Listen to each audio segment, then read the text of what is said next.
Pre, napansin mo ba na may mga lalaki na hindi naman gwapo, hindi kasing yaman ng iba, pero parang magnet sa mga babae?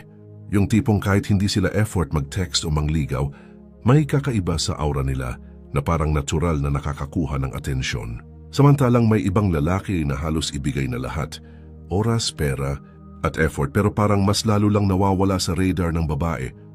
Bakit kaya ganun? Maraming lalaki ang lumalapit sa akin. Nagtatanong, "Bro, baka kulang lang ako sa effort." Pero alam mo, madalas, hindi effort ang problema. Minsan, sobrang effort na nga ang dahilan kung bakit nawawala yung spark. Kasi sa totoo lang, attraction is not just about looks or gifts, it's about value. At kapag nakikita ng babae na masyado kang naghahabol, nagkakaroon ng impression na ikaw ang mas nangangailangan sa kanya kaysa siya sa'yo. At sa dynamics ng attraction, kapag masyado kang needy, bumababa ang tingin niya sa'yo. Hindi ibig sabihin na dapat maging suplado ka o wala kang pakialam. Hindi rin ito tungkol sa pagiging hard to get na parang laro lang. Ang totoo, ang mga babaeng may mataas na value ay natural na naa-attract sa mga lalaking may sariling buhay, may self-respect, at hindi nakadepende sa kanila para maramdaman ang self-worth. Ngayong video, pag-uusapan natin ang 5 dahilan kung bakit mas naa-attract ang babae sa lalaking hindi naghahabol. Hindi ito para magpa-cool lang o magpa-impress. Ito ay para maunawaan mo ang psychology sa likod ng attraction at para ma-apply mo sa tunay na buhay nang hindi ka nagpe-pretend na ibang tao. Unang rason, may halaga ang presensya mo. Pre, sa mundo ng attraction, isa sa pinaka-powerful na bagay na pwedeng magkaroon ang isang lalaki ay value, at isang malinaw na paraan para maipakita ang value mo ay sa pamamagitan ng kung paano mo ginagawang special ang presensya mo. Ganito kasi yon, kapag hindi ka laging available, hindi ibig sabihin na wala kang pake. Ibig sabihin lang na may sarili kang buhay, may sarili kang priorities, at hindi ka basta-basta pwedeng tawagin lang anytime na parang naka-standby ka para sa kanya. At para sa babae, yun ang senyales ng isang lalaking alam ang worth niya. Isipin mo to, may 2 lalaki na pareho niyang nakikilala. Yung isa kahit anong oras siya mag-text, reply agad. Kahit 2 AM pa yan, game agad sumagot o sumama. Lahat ng plano niya ina-adjust para makasama si girl. Yung isa naman maayos mag-reply pero hindi laging online. May mga oras na sasabihin niya, "Busy ako ngayon pero kita tayo bukas."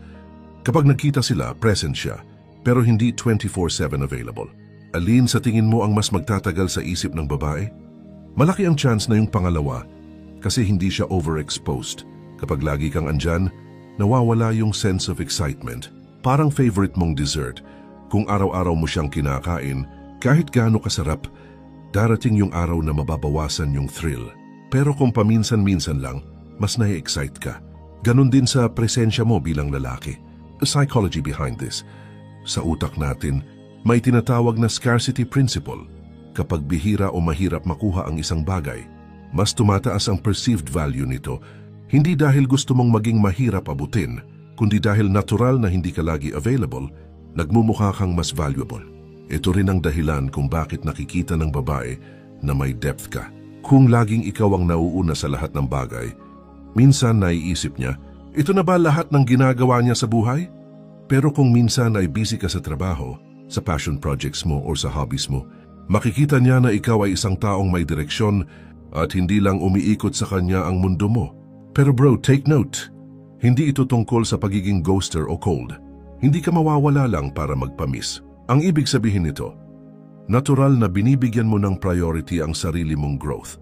Halimbawa, kung may commitment ka sa work o fitness routine mo, hindi mo ito basta-basta sisirain para lang mag-adjust sa kanya. Kapag ganito ka, mas nakikita ng babae na kaya mong pangalagaan ang sarili mo. At yun ang isang katangian na gusto nila sa long-term partner. At ito ang magandang side effect.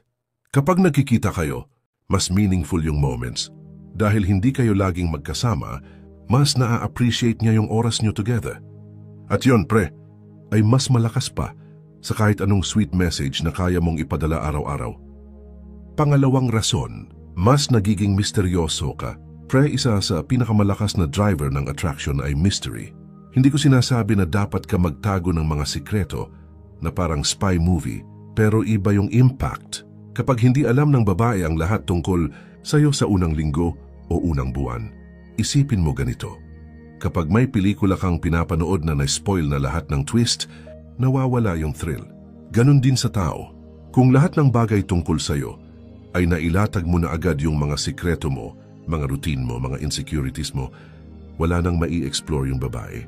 Ang mga lalaking hindi naghahabol, natural na nagiging mysterious kasi hindi nila minamadaling ibuhos lahat ng impormasyon.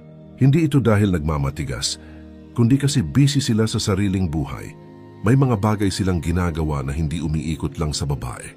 At kapag ganoon may natural gap na lumalabas, at yung gap na yon ang gustong punuan ng babae sa pamamagitan ng pag-usisa. Psychologically, ito tinatawag na information gap theory.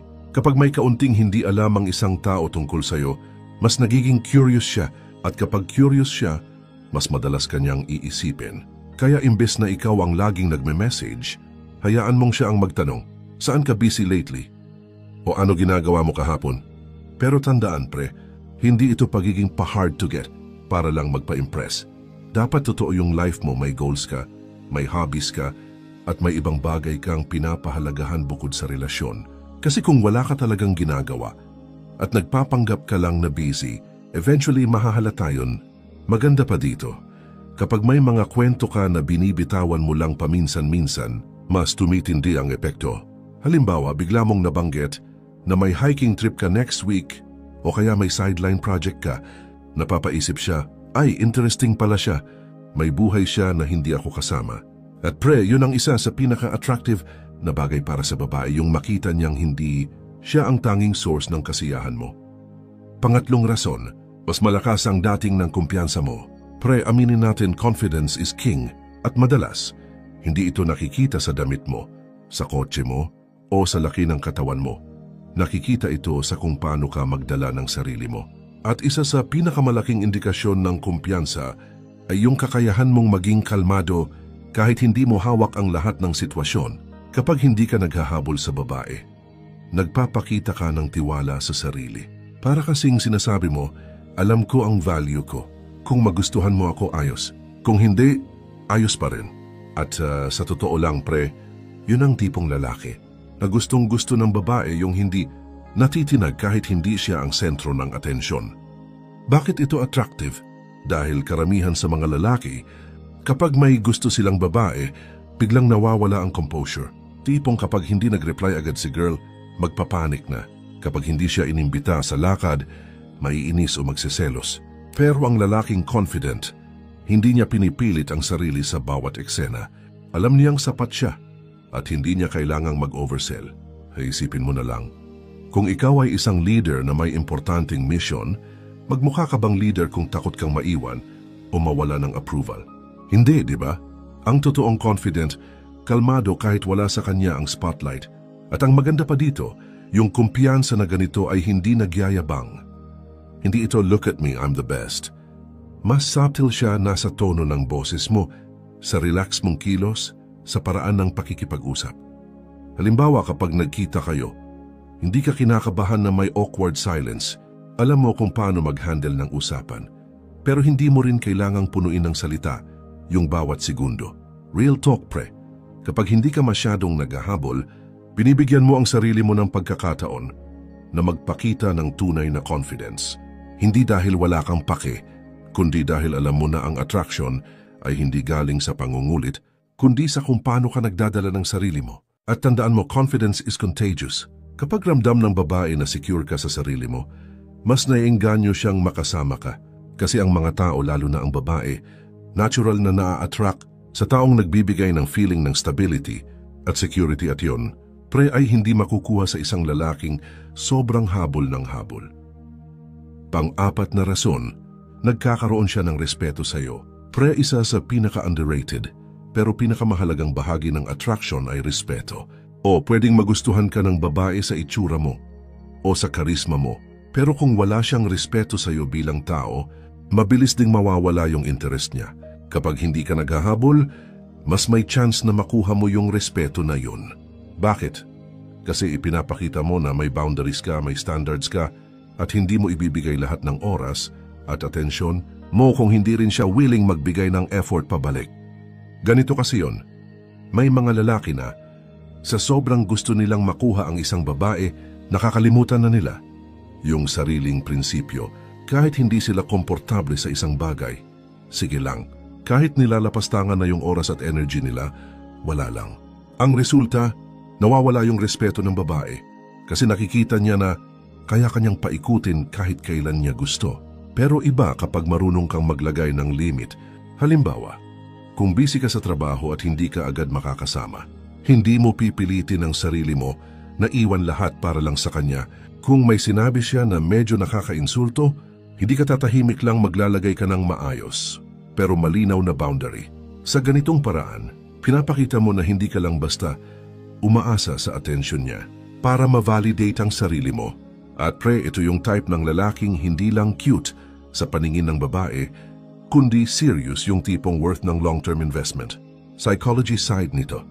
Kapag may babae na nakikita na may sariling prinsipyo at standards ang isang lalaki, natural siyang nag-a-adjust para mag-meet doon. Kapag nakikita niyang hindi ka basta-basta napapaikot, mas lumalalim yung respeto niya at ang respeto kadalasan nauuwi sa mas malakas na attraction. Tandaan mo pre, kung gusto mong tumagal ang attraction, hindi sapat na magustuhan ka lang. Kailangan maramdaman niyang ikaw ay isang taong hindi niya kayang baliwalain at madalas nakukuha mo yan hindi sa kakahabol, kundi sa pagpapakita na may sarili kang halaga at kaya mo siyang mahalin nang hindi nawawala ang pagmamahal mo sa sarili. Panglimang rason, mas nagiging natural ang relasyon. Pre, kapag hindi ka naghahabol, mas nagiging balanse at totoo ang interaction niyo, walang pressure, walang sapilitan, at mas organic yung pag-develop ng connection. Ito yung tipo ng relasyon na hindi parang transaction, na kapag nagbigay ka ng effort, dapat may kapalit agad. Ganito kasi yon, kapag sobrang habol ng isang lalaki, nagkakaroon ng imbalance. Parang laging nasa kanya yung responsibilidad na panatilihing buhay ang usapan, magplano ng lahat ng lakad, at mag-initiate ng lahat ng moves. Ang nangyayari, yung babae nagiging passive lang at sanayan yan kapag nasanay siya na ikaw lang ang laging gumagawa ng paraan, darating yung punto na mawawala yung thrill sa kanya. Pero kapag hindi ka sobrang habol, nagkakaroon siya ng space para mag-invest din. Minsan siya naman yung magte-text muna. Siya yung magyaya o siya yung maglalabas ng effort para makita ka. At pag nangyari yon, mas magiging equal yung dynamic. Psychology side nito. Ang attraction ay mas tumitibay kapag pareho kayong nag-i-invest hindi lang sa oras, kundi pati sa emosyon. Kapag naramdaman ng babae na hindi mo siya tinatrato na parang trophy, na kailangan mong makuha sa lahat ng paraan, mas magiging relaxed siya. At doon, mas magiging genuine ang interaction ninyo. Sa ganitong setup, hindi mo na kailangang magpanggap o mag-overthink ng mga susunod mong galaw. Wala kang iniisip na, kailangan kong gawin ito para magustuhan niya ako. Ang mindset mo magiging, ito ako, ito yung buhay ko. At kung gusto mo sumama, welcome ka. At yon pre, ay napaka-attractive sa babae dahil wala kang hidden agenda, wala kang energy ng pangungulit o pressure. Real talk. Mas healthy ang relasyon kapag parehong nag-e-effort at parehong may buhay sa labas nito. Kapag hindi ka naghahabol, binibigyan mo siya ng pagkakataon na makita ang tunay na ikaw, hindi yung version mo na gumagawa lang ng lahat para ma-please siya. At kapag nakita niya na kaya mong maging masaya kahit wala siya, mas gugustuhin niyang maging parte ng buhay mo. So ayun pre, napag-usapan natin yung 5 dahilan kung bakit mas na-attract ang babae sa lalaking hindi naghahabol. 1, 2, may nahalaga ang presensya mo. Hindi ka laging available, kaya mas hinahanap ka niya. 2, mas nagiging misteryoso. May mga bagay sa'yo na unti-unti lang niyang nadidiskubre. 3, mas malakas ang dating ng kumpiyansa mo. Ramdam niya na hindi mo kailangan ng validation para maging buo. At 4, nagkakaroon siya ng respeto sa'yo. May boundaries ka at hindi ka nagpapagamit. 5, mas nagiging natural ang relasyon. Walang pressure, mas balanse at genuine ang connection. Kung mapapansin mo, lahat ng yan ay hindi tungkol sa pagiging suplado o cold. Hindi rin ito tungkol sa pagmamataas. Lahat ng yan ay tungkol sa pagpapahalaga sa sarili. Kapag marunong kang magbigay ng value sa sarili mo, natural na mas gagaan ang loob ng ibang tao sa'yo, lalo na ang babae. Kaya kung may babaeng gusto ka ngayon, tandaan mo, hindi mo kailangang ibigay lahat sa unang linggo. Hindi mo kailangang ipilit ang sarili mo sa bawat oras at pagkakataon. Mag-focus ka muna sa sarili mong goals, passion at growth. Kapag ganun ang mindset mo, kahit hindi mo pilitin, lalapit at lalapit ang mga tamang tao sa buhay mo. Kung nagustuhan mo itong video na parang tropa lang, na nagbibigay ng totoong payo, like mo na to, mag-subscribe ka para sa mas marami pang ganitong content at i-share mo sa kaibigan mong laging napapagod sa kakahabol. Malay mo, ito na yung video na magpaparealize sa kanya ng totoong laro ng attraction.